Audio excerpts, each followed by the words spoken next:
Hey, welcome to Edge. Hey, do you know what we're going to do today? We're going to do a live audit on a website that was submitted to us over at Edge of the Web Radio, and we've got Andy Drinkwater on the line. So we're going toe-to-toe and dicing this thing up just for Thanksgiving today on the Edge.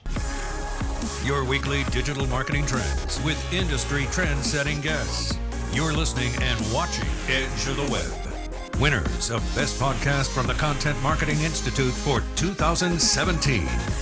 Hear and see more at edgeofthewebradio.com. Now, here's your host, Erin Sparks.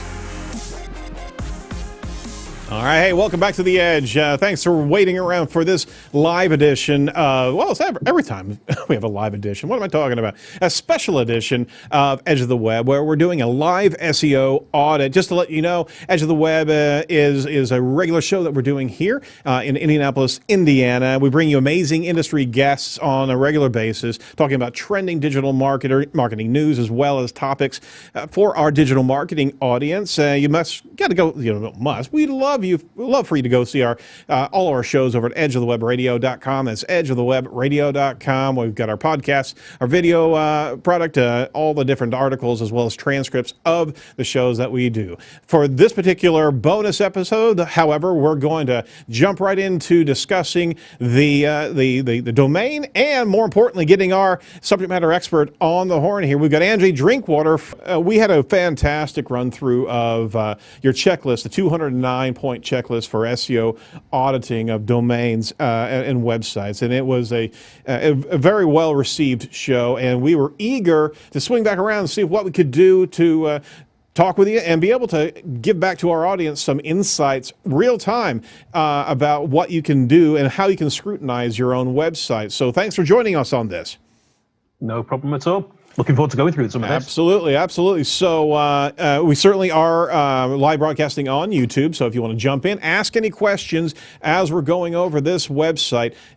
We certainly will be able to respond as we go through. So first and foremost, we certainly would recommend you go over to Andy Drinkwater's 209 SEO checklist. Just search it on Google. You'll be able to get to it right there. And you can follow along with some of the things that we're talking about. But the domain that we are that has been submitted to us with a drum roll. Well, we don't have the drum roll sound effect, but we're just going to go through it real quick. Is flipsy.com. That's FLIPSY.com. We have it on the screen right there. And so this guy is a sizable website. We've got a focus on selling your phone, get paid for what it's worth. Basically, it's a phone return and tablet return, device return type of website where you can actually submit your information, submit your phone, mail it in, and be able to get some return on that. So first, look at this from an SEO standpoint. I'm going to tee it up for Andy. What are your first takeaways of looking at this website right now? Oh, right, okay. Well, where do you start? There's lots of issues, lots of best practice issues, lots of semi-technical issues. I don't think you'd really call necessarily technical issues, and certainly not as far as I got, because obviously, like I said, we've only had a limited amount of time. Absolutely, we wanted to jump in here and do kind of scrub it as we're doing it live. So yep, absolutely. So I've done an initial crawl of the site, and I put together some of the initial issues that have been found while I've been doing this. Excuse me. And I'd say that this is one of these sorts of sites that is in need of lots of sort of touching up here and there to sort of bring it into line with what would be classed as best practice, really. Right. Making it a little bit more user friendly, making it a bit more Google friendly, and everywhere in between for that. Absolutely. So we get about, and if you're playing at home, we certainly have a number of tools that we're pointing towards this domain. Screaming Frog is always a great way to start, and we've got a count of, looks like we've got around 2,000, a little over 2,000 pages of this website. And again, they've got a deep set of content here, a good deal of articles and blog posts as we're looking at it right here. And I'm actually going to throw this stuff on screen real quick, but if you want to give me a take on site structure first, Andy, your first takes. We got a very large and bloated blog system here, as opposed to deep channels of service and product-oriented content. Wouldn't you say? Yeah, absolutely. When you look at the blog side of things, it seems to be a lot of content for content's sake, without having any sort of major article pieces in there that are really getting down to brass tacks with what the site actually requires. And the structure itself, and we'll go through some of these as well, the structure itself with pages that are not necessarily orphaned. So I wasn't able to necessarily get around to the orphan checkers yet, but with the pages that are actually in the site, there's lots of fragmentation. There's pages where you're not necessarily sure where you got there or how you get there. Right. And with the lack of crumb trail, it makes it very difficult. If you're just landing on a page, you're not quite sure where you are with it as well. So I say, or how you get back to where you need to be. So yeah, there's a lot of sort of structure, basic structure issues, as well as like the semi-technical structure problems with this. Absolutely. As well. So, Jacob, if you want to throw my screen up on there real quick, I got the Screaming Frog in there. On the lower right-hand corner, you'll see the crawl depth and how many pages are actually 4 and 5 and 6 pages deep, and that's the click depth of a site. And to your point, Andy, is that our goal as from best standards of web development is always having no more than 3 clicks away to get where you're wanting in the website. And you can certainly see that we've got a lot way past the red line on click depth, correct? Oh yeah, absolutely. I mean, I counted over 700 URLs that are past even the 4 to 5 click points. I mean, ideally you'd want to bring it further back, but the majority of the content is, I think around about 30% of the content is at the 4 click depth as well, which is just too far in to make it something that's really easy to get to and really easy to navigate to. It's just not in keeping with what anybody would really expect. That's right. And also something that, again, we're probably going to jump around a lot here, but one of the other things that I took right away is that this is not a responsive design. I've not even got down to mobile. Yeah, I know. It's way past in your checklist here. Yeah. But we're not seeing responsivity on this site. If you're actually going back and forth to different devices, it's not adjusting. And my gosh, in the era of mobile first execution, you've got to have that. So a retheme or reskin of this site certainly bears fruit. So let's take us through your top 10 list. Your 209 point list. But at the top of your list for review, what are the key things that you're looking at from some Google checks and benchmark checks? So from the Google checks, and what I'll do is I'll just bear me a second, and I will just share my screen. Great. So hopefully this will work. So hopefully now you can see Perfect. The spreadsheet that I've got here. So this is part and parcel. Well, this is the basic spreadsheet that I use when auditing any website. And the initial points are always the quickest checks anyway. And some of these you'll be able to see here, like I say, I've not been able to do purely and simply because I don't have access to those areas of the site. Right. But one of the initial issues which might tie in with what you were mentioning about the rendering side of things is that when you look at the cache analysis for the home page, there are issues rendering that in Google. So they are rendering a different page, a different layout. So there are definitely things to look at there. Is there any negative search results for the brand? No, all those sorts of things are absolutely fine. But I wasn't able to find a sitemap file. Maybe because it's somewhere else. It's a different URL. That's not necessarily a major issue, but I wasn't finding it at the usual location there. In terms of what Google sees the site as, though, just as a general comment from this, I think there are going to be some pretty major EAT issues, which is basically the trust issues that Google has for a site, Right. And certainly a big lack of sort of branding in terms of what Google sees. I mean, when you do a search for the actual domain, when you do a search for it, it comes up. That's not a problem at all. But Google's pinning the brand name onto the end of the page titles, and they're not already there. So that's another note that Google's basically saying, well, you kind of need to do something with this. So just as a general point on that one, it would definitely be a worthwhile thing to do on the page titles. And like I say, I've not even been through all the page titles as yet, and there are plenty of issues to go out with that. Well, I tell you what, I'll dovetail off of that page title reference is from our crawl, we're dealing with duplicate titles in the area of 900 duplicate titles across the board, and it's pagination issues that are the biggest case. Is that literally we've got, for example, Android phones.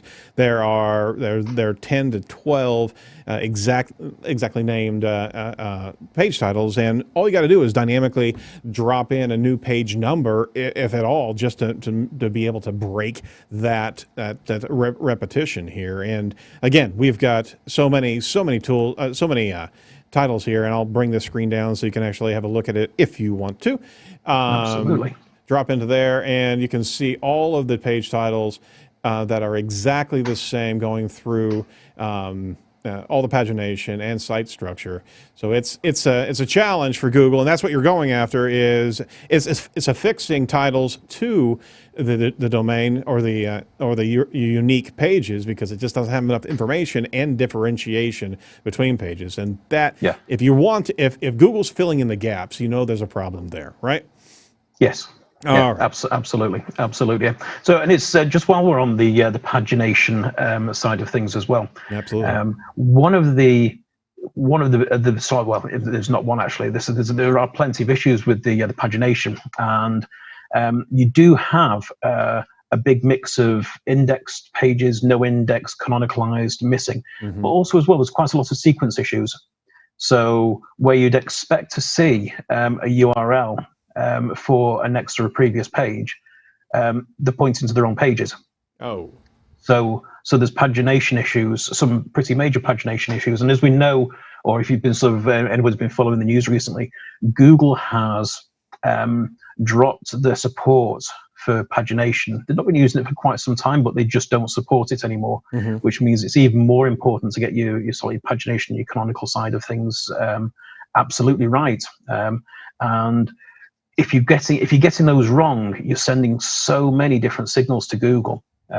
Some are going to be, you try and figure it out, and if Google can't figure it out, then I say you're going to end up not having the pages indexed at all. And if you're canonicalizing the pages, whereby the actual canonical link is pointing to a different page, right? Then that's sending another different signal. And there's all these issues to actually look at. And in terms of the canonicalization, there was about 700 of them, something like that, and it's such a big problem, just from a basic point of view, that you'd hope that this is something that would be on the radar for them to repair. If you were a betting man, looking at the canonicalization issue, if that was just fixed, what do you think would be the advantage for that domain? Now, that domain is actually already ranking in search. I mean, there's 75,000 terms in search that they have, so it's a growing domain. But if they were able to fix just that, what do you think the bump in traffic would be? I know that's a big stretch, but it is. Yeah, it is. But I mean, it's one of these things, like I say, that generally when you fix these sorts of problems, all of a sudden Google can actually find and crawl the way around your site properly, without all these issues of, well, is it a page that should be indexed? Isn't it a page that should be indexed? Right. Is it a problem in terms of something that's technical, or has it just been missed? And with the fact that it is such a big, I've not actually audited a site before where I've seen so many different problems based around the same issue. Like I say, and certainly the sequence errors is something you generally don't see too much. And I think in the last 12 months, I've probably only audited 3 sites that have had sequencing errors, and that has, when those have been fixed, there's been a noticeable uptake in terms of the crawl frequency from Google and the number of pages that's being indexed as well.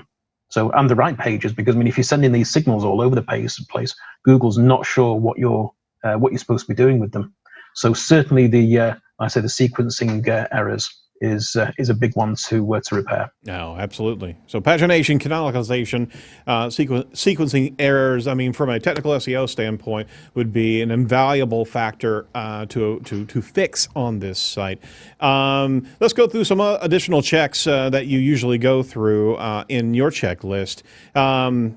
I know the next section is backlinks to a particular degree, number of inbound backlinks as well as linking root domains. We do have a backlink problem as well, don't we? We do indeed. Yes. I mean, it's in terms of what the site actually has there, and I've not, again, let's say, I mean, I've not been through the strength of some of these backlinks as well, but there seem to be an awful lot of backlinks that are of low quality, and the result of that is, and I've only run this through Ahrefs at the moment, is that the score is probably just a little bit higher than what I'd class as maybe it's like a low to average site. Right. And when you're competing with the likes of some of the competitors, I mean, in fact, I'll bring this part of the spreadsheet up. Let me just share this. Yeah, great, thank you. And that one there. Okay, so can you see that all right on the spreadsheet on the left? Nope. You might want to bring it down a little bit further there. There we go. Let's zoom into this a little bit. Okay, so if you look at some of the competitors that they're up against here, in Declutter, Sell, and Swapper, these are all big sites that have got us like an existing and quite a strong brand when you actually search for these things.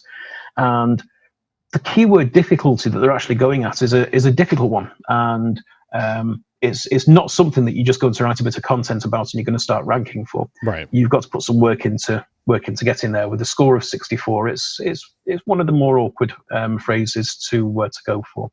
But when you look at the domain strengths, Declutter 62, Sell 46, Swapper 69. These are sites that have obviously put some work into sort of getting a strong backlink profile. And as you move along, like I say, I mean, you can sort of see where these are actually within the top 5 of Google. For Flipsy, you're on page 3 at the moment for the phrase "sell your phone." But that's another thing as well, is the phrase they're going after isn't necessarily the phrase that they should be going after. And we're coming very briefly onto page titles here, because if you look at the ones in the top 3 or the top 5, sell my cell phone, sell my phone, sell my phone, and then down here you've got sell your phone.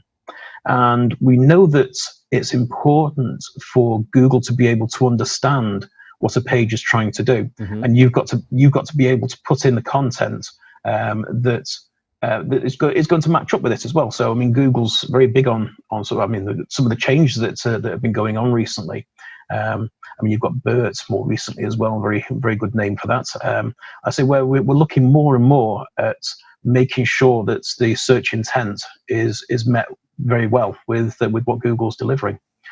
So if you're titling your pages wrong, even these sorts of things are going to make a difference. I say when you're searching for search my phone as opposed to search your phone. What are you going to do when you're searching on Google? Are you going to search for sell your phone, or do you want to sell my phone? I say, so as if you're doing the actual searching itself. Right. So even when you're coming down to basics like the page titles there, it's going to be something that's very very important moving forward to them, to actually get the right messages. And that's just part and parcel. This is the competition themselves. It's just an overview page to sort of get an idea of a quick look at the sites. and sort of see what's going on there. Absolutely. From a toxic side of things, when it comes down to inbound links that are possibly doing some damage to the site, we're using using SEM Rush for that. And if you want to have a look at our screen there, there's some high marks on some relatively toxic sites here. Let's see if I can zoom this in just a little bit. There we go. So, for example, toxic markers.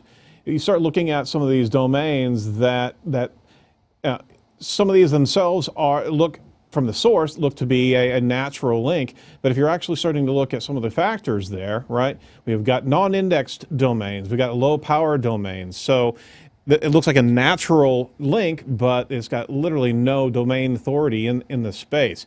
Not that non-indexed links are bad, but if it's de-indexed, right? If we actually have factors that have been removed, sites that have been removed, we absolutely need to pull them out and start disavowing them. Are you going to click it, or are you avoiding that because I we're am live? absolutely not going to click it. So as a side note, guys, we've got our antivirus to the hilt over here, because when we do our disavows, we're clicking on a few of these guys out there, and it just turns ugly real quick. So, and the malware protocol screams at us. No, I'm not going to click that. There is a medium level of toxicity on these domains that are linking to Flipsy. So not only the intent and the inbound link title tethering to a page with a specific intent title, but you start looking at what it has picked up over time and the link velocity that it's had over time. I wouldn't say that they are deliberately trying to create that content, but it's certainly attacking them in a particular fashion. What do you think, sir? Yeah, absolutely. I mean, look when you look at them. I mean, we're looking at them in the same way Google's going to look at them, and there's an argument to say, well, do we trust Google to disavow, to basically understand that these are low quality sites, and we don't really want them to be a part of the link profile, the backlink profile. Mm-hmm. But I've seen so many occurrences of where you will actually do a disavow and see a good increase in terms of where you are in Google in the actual search itself. Right. That it makes you sort of realize that you can't always trust Google to get it right 100% of the time. Correct. I don't think I'd trust Google to get it right 25% of the time. I say that's Google for you. Like I said, I mean, when they say, well, no, leave it, just leave it. Like I said, when you see so many times a disavow having a positive effect, then you have to question whether or not they're sort of being as truthful as they should be necessarily with the backlink understanding. It's something I'd not necessarily want to put my hand on my heart to say, trust Google with getting it right every time. Yeah, no, I would agree with that. So if you can pull back that screen here real quick, Jacob, so I can grab a hold of that. I wanted to also show something else. Where's my mouse? There it is. Let's see here. Let's see here. The link velocity is also something I wanted to show everybody. And this is with cognitive SEO.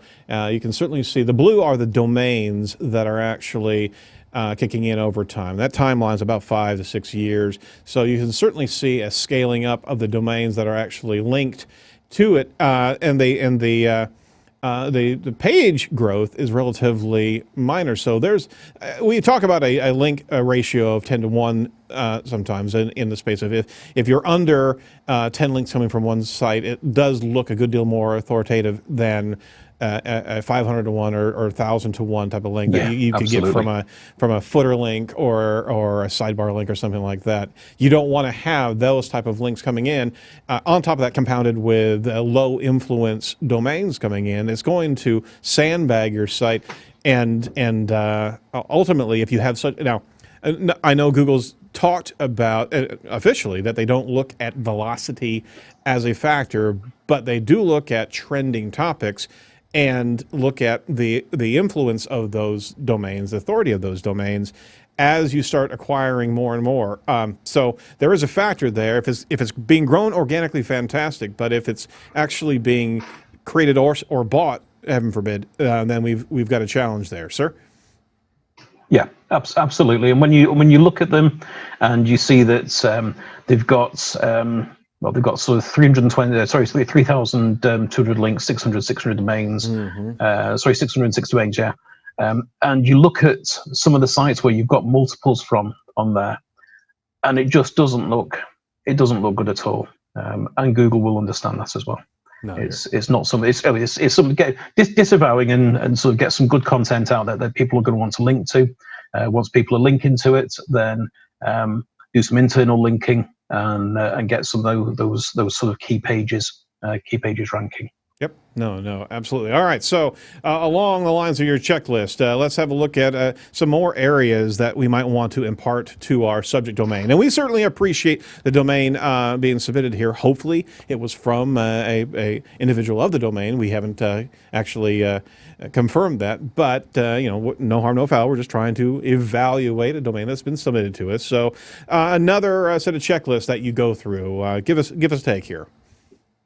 So one of the other ones that I look at as well is, I'm still basically in the architecture of the site because there's so much here to go through, is redirect chains, and a redirect chain is the more you have in terms of a redirect chain is going to sort of lower the power of the page, because for every redirect chain that you've got in place where you've originally started from point 1, right, and you want to get to point Z over here, and you've gone with a number of sort of jumps each time you do that, you lose a little bit of power with each of those links.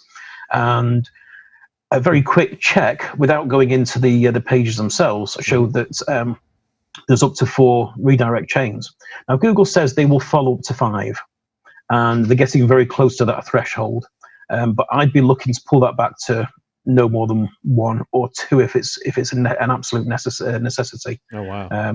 So the redirect chains themselves, I say, is another area to look at. And because I mean, 301s, everybody expects 301s in a website. I mean, you've done to redirect pages over time. Yep. But you don't want a 301 to a 301, the 301s to another 301. I say it finally gets to another page. So every time you're doing that, you're reducing the power that those pages are gathering, and more sort of signals to Google. And again, Google says we'll follow up to 5. Is there going to come a point where they've got to 4? When they get to 5, what's going to happen? If they're not necessarily whether the redirect chains are in place, and you just keep going and going, then there's going to come a point where, like I said, the pages are just not going to start getting indexed at all. For the audience, just to make sure they understand redirect chains, is that it's forwarding over to another page, We're having this linkage issue, and it could very well be that this is a redirect profile that has evolved over years and years and years, from an old site to another site to another site. The problem is that it's not being managed to be able to clean out those old links. If you have 5 down, then you're not really paying attention to it could very well be that the site map is actually referring to links or pages that no longer exist, and it's just perpetuating the problem, right? Yeah, absolutely. Yeah. There could be so many reasons why it's happened, and as sites naturally evolve, these things do appear. But if you don't do a little bit of housekeeping now and then, then it just keeps becoming more and more of an issue, and it's certainly one you'd want to try and resolve that. Oh, absolutely. All right, so and these are technical issues that can be resolved relatively easy. I say that with a big asterisk because we don't know the htaccess file, we don't know what's going in there, but these are global changes, I guess is what I'm trying to say, is that once you fix them, it's populated across your entire site because it's a dynamic site, and the entire site gets a lift. So if we have canonicalization problems, pagination problems, redirect chain problems, that's some surgery that's going to benefit every page, not the on-page optimization. That's a good deal more difficult. Yeah, absolutely. And even sometimes, like I said, the smaller changes can be. I mean, if you do enough, then Google's going to see that you're taking care of the site. I mean, the small changes, too many small changes, like something can be too many small issues can be a signal to a site that's not having any care taken on it. Not to say that that's what's necessarily happening here, Right. but it's certainly something that does need to be addressed. I mean, and just again, little things. I mean, I'll share my screen again. Bear with me 1 second. Share here and there, and hopefully you can see the site there. Yeah. One of the checks that I do is, so there's obviously for any site there is always going to be two sitemaps. You've got your XML sitemap, and if you've implemented one, you will also get just an HTML sitemap as well, which just helps people navigate around the site. And lots of sites have them. And if you look at the sitemap here, you have a page that just says, up here, it says return to home. Don't know if you can see that up there in the corner. Okay. The interesting part is when you click on return to home, it takes you somewhere completely different. A different site altogether. Direct textbook. I have no idea what direct textbook is, or if they're even part and parcel of the company or the group. Wow. You know what I think this is that they've got templated sites out there. In fact, you know what? Looking at the footer, it looks like it. Yeah, it does. So it does look like they it. spun out this by textbooks, and then they have the flip phone. So the company that's running this, you've got two different sites doing the same type of transactions online. Boy, so that was just a foible. They didn't pay attention to that particular link. Yes. Yeah, exactly. I mean, even if you've got a page like that, I mean, for goodness sake, you need to at least sort of put something on there as well, rather than just a back to home, or put a sitemap on there. I say it does help people find the way around there, but dot every I, cross every T on the site. Well, that's very important, especially if you're duplicating the content for another effort. Make sure that there's no references to that. But that's also a concern, because if you're actually duplicating the structure, not the URL structure, but duplicating the thematic values of the site, you're literally Xeroxing or copying from another site. So there's going to be a good deal of similarities. I bet if we ran an audit on that site, I bet we're going to be seeing the same issues. Yeah, very possible. Very possible that. Some errors on this site, just going through SEMrush, and I don't know if you, Jacob, if you can grab my screen. SEMrush is showing us 1,767 internal link. All right, no worries. Internal link, broken links across the entire site. So 1,700 pages of its own content are broken, or are finding a hard 404 error. Yep, absolutely. And let's see here. There we go. Got me? Hey, there it is. And look at that. Is that literally? Wow. We're dealing with duplicate meta content. 728 pages actually have duplicate meta. 596 are actually throwing 500 errors. That's a database connection error. So I mean, those are some key factors. And 369 pages that actually have duplicate content. There's a good deal of duplication here. We started off with with titles, but it's pervasive across all of these different areas. There is so much. There really is. I mean, especially with the duplicate content side of things, if Google will understand a degree of duplication, so long as it's not something that's prevalent site wide. Right. The odd pages do happen here and there. Sometimes pagination does get mixed up. Sometimes canonicalization goes wrong, and the result of that can sometimes be that you end up with some duplication on the site. But what doesn't also help matters as well is when you've got dynamic pages. Sorry, when you've got filters that are also being indexed, and that's one of the other things that I found a lot of on here as well. Is the filters are all open to Google to crawl, and you want to manage the ability for Google to crawl the site properly. Then you need to pull some of these in as well. There's no point in having an extra 800, 900 pages that aren't ever going to really be indexed by Google, and you don't want it indexed by Google, so just disallow access to them. Yeah, it's probably the easiest way to do it. So for everybody at home listening to this, how do they go about doing that? So the filters they're talking about are sort by filters that you have at any particular page that you're wanting to navigate by different factors, how do you easily go about making sure that they don't get crawled? Well, the easiest way is, I mean, there's two things you can do. You can no index a page and you can disallow a page. You can no index from the site. Don't ever try and add a no index into the robots.txt file, because that'll just make a real mess of things. Google have recently said, don't do this. We don't sort of accept that this will be anything for the site. It's not going to be anything that's good for the site. We don't support it. So never try and add a no index into the robots.txt. Do that on a page level. But for a site like this, I suspect it would be fairly easy for them to get that bit right. A disallow is very different in that a no index just means a page can still be crawled. It just won't appear in the search results. A disallow will be something that just stops Google getting to that page altogether. But you've got to be careful which way around you do this as well. Because if you add, if you add a disallow and then add a no index, then Google's not going to be able to crawl those pages to be able to apply the no index. So you've got to do it the right way around. So you want to be able to no index it first of all, and then disallow access to it as well. So you've got to, if you get it the wrong way around, then you can end up with, well, why are these pages still being indexed when I've added a no index to them? It's because Google's not been able to crawl the pages until, Google's not been able to crawl the pages because there's a disallow there as well. So you can end up with, if you get it in the wrong order with those, you can end up with a bit of a headache as well, trying to unpick it. Sounds like you've seen that from experience. Oh yes. Yeah, plenty of times. Trying to figure out, I know I did this about a month ago, why in the world? So yeah, make sure that you're doing that in that particular order. To wrap up here, we talked about site structure. We talked about inbound factors, and they certainly have a level of toxicity of the domains. And if they're not executing a disavow on a regular basis, they really should. And if they're in the business of buying links at all, they need to stay away from it.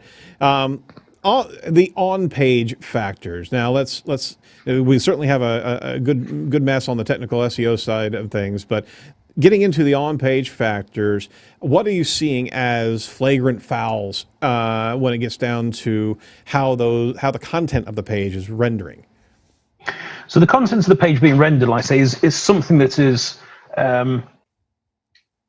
I'll use the word scrappy, because the pages appear templated, and this is another one of the problems as well, is with the menus. I mean, if you've navigated around the site, you can go from menu links at the top, to menu links in the middle of the page. You click a menu link in the middle of the page, and that menu then disappears. But then a hamburger menu pops up as well. So the hamburger pops up, but it is not mobile friendly. No. Wow. No. So it's there's all sorts of little issues with these sorts of things, and the page messages, the content doesn't look like something that you'd necessarily want to be taking an awful lot of notice of.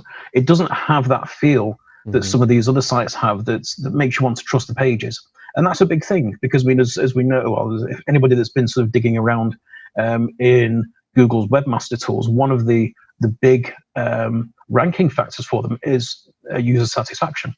In however they track it, and I think we spoke about this originally in the last webinar.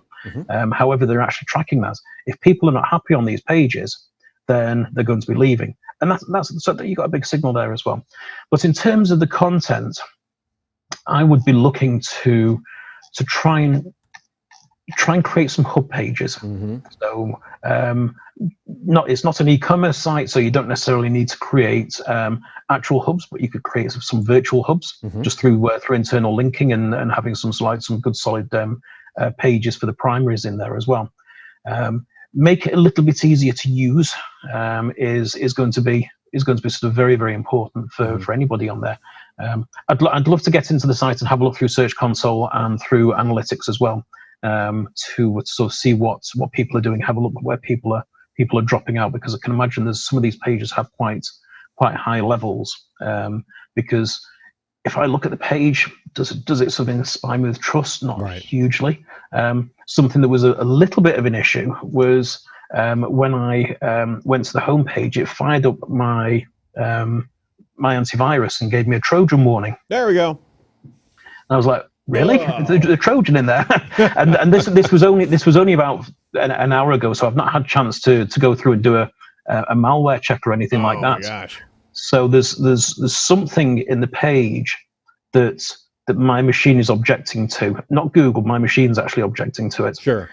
So there's something not quite right with that. So and that immediately is going to sort of to put people off these sorts of things. Absolutely. Well, according to SEMrush, they've got a growth of organic right now. We're not seeing major cliffs that are happening that would signify a penalty of sorts, but having a site that actually is firing off Trojan warnings or malware warnings, they may not even know about what's happening. It may have, a plugin or what have you may actually have been exploited, and it's doing something out there.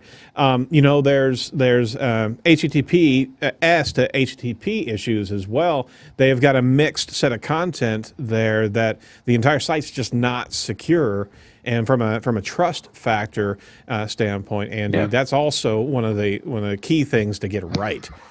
Oh yeah, absolutely. Yeah, it really is. I mean, you get some of these things wrong, and I say you will need to fix them. There's no quick way around these sorts of things at all. No, so we're kind of going around the edge of the domain here, looking at some quick wins that are technical in nature, but could absolutely benefit the site. They do have a good deal of content that's a low text ratio to the HTML. So some of the pages that you were referencing, I was just looking at a couple pages here. There's a sell your iPhone iPhone 11 Pro, and there's literally no content on that page except for a bolded bit of content and a select service provider content. So there's no content on. And all these pages are templated. So again, food for thought, and that's the more difficult things, is getting unique and original content on these pages, especially if you're spinning a template through so many different phone models, right? I mean, the goal of what they had there was to build something and then just let it rip with every bloody model that you could put in there. That's not what Google's looking for. Yeah, absolutely. You need to. I mean, I don't think Google would expect anybody to manually create big sites. I mean, it's unless you've got huge teams, then it's just not going to be reasonable to expect that to happen. But when you've got these pages, like I say, I mean, there's how many have we got on here? In fact, you know what I'm going to do? I'm just going to again share my screen very quickly with you to just have a look at these. Certainly. So if you look at what we've got here in Screaming Frog, now then I can't zoom that in. Can you zoom in on this at all, or can you sort of see that? Because we've got all these pages here, which all have a word count of 0. Yep. And some of them you look at and you'd expect them to have no content on them, but there's others that you would expect some to have as well. So I mean, you got an article here. There is an phone insurance covers doesn't, whatever that means, but I say no content on there. Without looking, it may redirect somewhere. Right. But this is what you've got with all of these. You've got all these pages with sort of no content on there at all. And again, without a full audit, like I say, you're going to sort of wonder what's going on with these. But we're over 380 pages with no content on them. Yep. But like I say, I mean, without sort of looking, some of these will be, I suspect, will be redirects as well. But there's also going to be, looking at what we've seen on here, there's going to be some that aren't. And even when you get down to here, I mean, when I'm doing an audit, what I do is I'll pull all this information into a spreadsheet. Then I'll do some conditional formatting so I can quickly see which pages are missing a good amount of content. In fact, I've just seen they've actually got an M.dot domain here as well, so they actually have a mobile version of the page, so that's an interesting one to also look at. And that's some old practices right there. So that's why it is indeed. That's why the desktop version is not responsive, because they've got, and we were told that years ago to kill off the mobile versions of sites. I mean, that was a practice to be able to address mobile concerns, but that day is long gone. Well, it is, because I mean the problems with that as well is that you're automatically if you, I mean, there's one or two scenarios from here. You're either going to be duplicating the content, and will it be duplicated? Will there be the same content on the mobile pages as there are on the desktop pages? And if there's not that correlation between the two, right, then there's going to be problems with that as well. So it's so much easier to go down the route of having something responsive these days. I mean, I'm guessing looking at some of these, well, because I can see pages here which are, in fact, looking at some of these, I'm quite surprised the site's ranking at all, to be honest. There's some of these. There's a big mix, and there's a PHP page, a .php page in here, and some have sort of the training slashes, some don't. Looks like some test pages in here as well.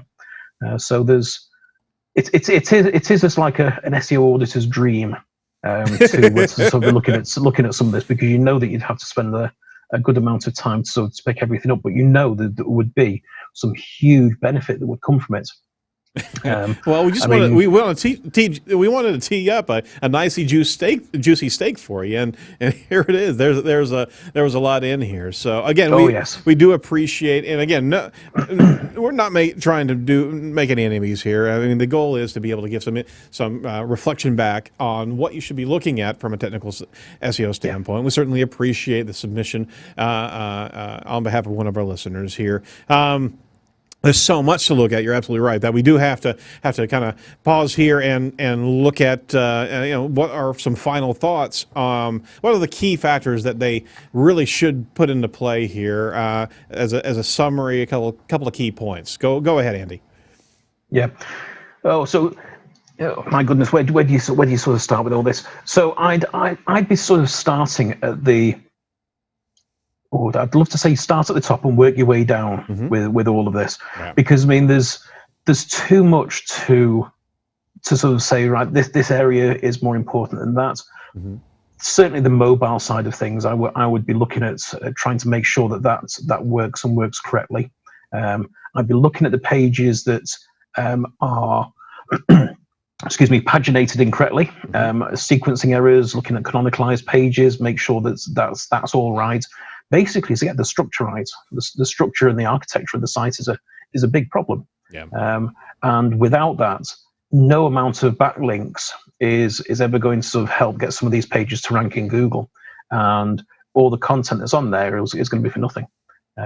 Google's not going to want to really do anything with it, and probably rightly so as well, because they don't want to get people onto a site and then suddenly to find out that there's lots of problems on that site as well. It's not good practice for Google. If they're sort of delivering these sorts of sites that are sort of maybe even classes like as low quality, then it doesn't make Google look good. And they've always said, like, so they want to try and do this. So try and get your sort of your basics into place. Sort the structure out. Oh my gosh. The structure's a bad one.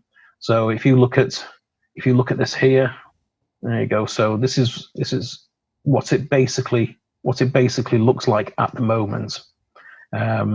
In terms of, so are you seeing that all right? Absolutely. Yeah. To our audience, especially our listener audience, what tool you're using to be able to display that?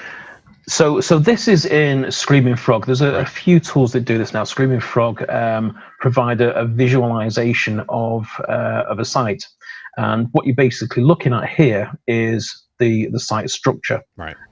What links out from where to where, and as you can see, if you scroll into some of these, you can follow some really complicated paths to get to where you need to be. And you've got the home page right at the beginning there. Going up to, where are we going up to here now? So from the home page to an article by the looks of it. I'd have to scroll and have a look at that, zoom in to have a look at that in more detail. But then, like I say, if you look at the path to try and get to this one here, which is actually in fact, that's the mobile page over there. So those are the mobile pages over here. You've got, let's have a look at these ones over here. You've got how to sell your Surface Pro. So that's going quite a long route to get from the home page, which is somewhere down here now, going up through selling tablets, which makes sense. I mean, the structure is absolutely fine, but then the structure it has to go through to get to these pages is deep. Very long-winded. Right, way too deep. Very long-winded, way too deep. And the green pages as well are the ones that Basically the live pages, they're the ones that are indexable. Some of these pages, though, we can see that the one that I've highlighted at the moment is canonicalized, and it's no indexed as well. So I say it's a no index page that has a canonical tag pointing to a different URL, which is not necessarily a bad thing, but there's also canonicalized pages that are indexed. And that then you have to sort of question, is that done on purpose? And if it is done on purpose, then why would you canonicalize it, and why would you not 301 it? Nobody wants to sort of land on a page, really. If the pages don't need to be there, then either remove the page or have it sort of pointing to the right place. But I suspect that there's a lot of stuff on here which they could do a lot with. But the structure is just such a big old nightmare, that one. Yeah, as in that visual rendering is that's a force-directed crawl diagram on Screaming Frog, and it really does give you that topographical view that you can drill down to. But I mean, sometimes you got to go that high to be able to really see those roadblocks and those issues. So yeah. You've nailed it. The site structure. That probably is. I think you also nailed it. That's probably what they've been doing from an optimization campaign. They haven't been looking inward. They've just been throwing domain links after domain links on there. Lord knows where they're coming from, but they certainly need to pause and look at some of these healing factors here, because they're going to go a long way to fixing some issues. I mean, they've still got a good momentum going, but for how long? Yes. All right. Yeah. So, there's certainly on-page issues at a template level, duplicate H1s, titles. They even have meta keywords in there for about 700 pages. So this tells you how old this site is as well. So, yes. So to wrap it up in the bow, we certainly appreciate the submission. This is something to chew on, and for all you SEOs out there, I mean, jump in there and match what we're talking about. Just have a look at that as a good practice. It'd be excellent to be able to have a look at this site through the tools that you have, and kind of go along with us and match what we've been talking about today. So. Thank you so much for your time today, Andy. We certainly want to give it back to you as a bit of a reference about IQ SEO. Tell us about IQ SEO real quick for our audience, if you would. Well, IQ SEO is basically me as an SEO consultant, and I primarily help companies with sort of penalties and companies that are struggling to rank in Google by unpicking sites through an audit in this manner as well. And then helping them strategize afterwards, putting something together that's going to be like a roadmap of changes for them to move forward with. Got it. Very good. Well, we certainly recommend Andy for your SEO consultations. He's been a great player in working with us and getting this live audit together. And, hey, anything can go, anything can happen in a live audit. So I think this went relatively well, and hopefully we can have you back around sometime in the future to do another one. How about that? Most definitely. Well, I'd enjoy that. Fantastic. All right. Well, for all of us over here at Edge of the Web Radio, we certainly appreciate you watching and listening. So make sure if you feel so inclined, ring that bell on YouTube to get notified of our live broadcasts. And, if you're so inclined as well, we love a review over on the iTunes side of things or your podcast aggregator of pleasure. We certainly appreciate hearing and getting feedback from our listener audience. So for everybody, we certainly appreciate Andy's time, and for everybody over at Site Strategics and Edge of the Web, thanks so much for listening and watching. We'll talk to you next week. Do not be a piece of cyber driftwood. Bye-bye.